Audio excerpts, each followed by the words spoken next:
ఎదుర్కొంటారు. ఏ ఇంటికి వెళ్ళి పూజ చేయనివ్వండి, ఆయన కంటే పెద్దవాళ్ళు కానివ్వండి, ఏమే ఇంకా తీసుకురాలేదు ఇదంతా ఎప్పుడు తెచ్చి పెడతావు ఇదంత సంభావన? ఈ సంభావన ఎప్పుడు తెస్తావు? ఈ పూజ ఏమి తెలియదు, కర్పూరం తెలియదు, నందనం తెలియదు, అగరబత్తి తెలియదు, మామిడి కొమ్మ లేవే. భర్త కూడా అనండి అన్నమాట అన్నిసార్లు అనొచ్చు నాలా. ఒక్కరినంటే అన్నారు, ఇద్దరినంటే అన్నారు, ఇక మగవాళ్ళు ఏమిరా బుద్ధి జ్ఞానం లే, ఎదురుకొస్తావురా, పక్క జరగరా, ఈ మాటలండి అవి. ఒక్కసారి అంటే ఆయన బొమ్మలు కనిపించుకోవచ్చండి, ఒకసారి తన చాటుగా మాట్లాడుకుంటే తన వినపడలే కావచ్చండి, మరొకసారి ఎదురుగా మాట్లాడాలి. ఏంటండి పంతులు గారు, ఎవరిని పెడితే వారిని ఎవరికైనా గౌరవం ఉంటుంది కదా, అలా మీరు ముందట రాని అనవచ్చునా?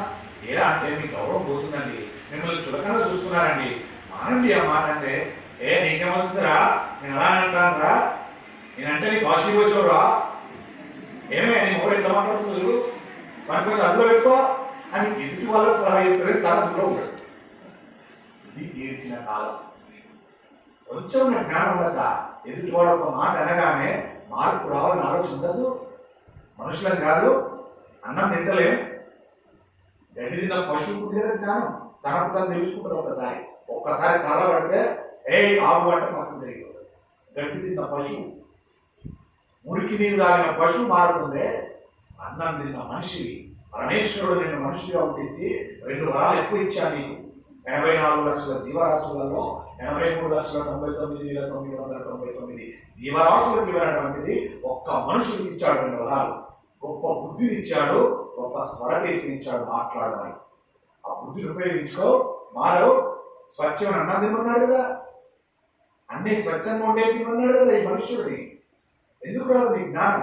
ఒక్కరు మాట్లాడినా మారవా, ఎదుటి వారు చెప్పినా మారవా, నీకు తెలియకపోతే. మహాభారతం విను, విన్నా కొందరు నా లాంటి మూర్ఖులు ఉంటారు, మారరు. ఒకటి పురాణాలు ఎంతో చెప్తుందా, అవి విని మనం మాట్లాడమంటే నీ కర్మ అనుభవించు.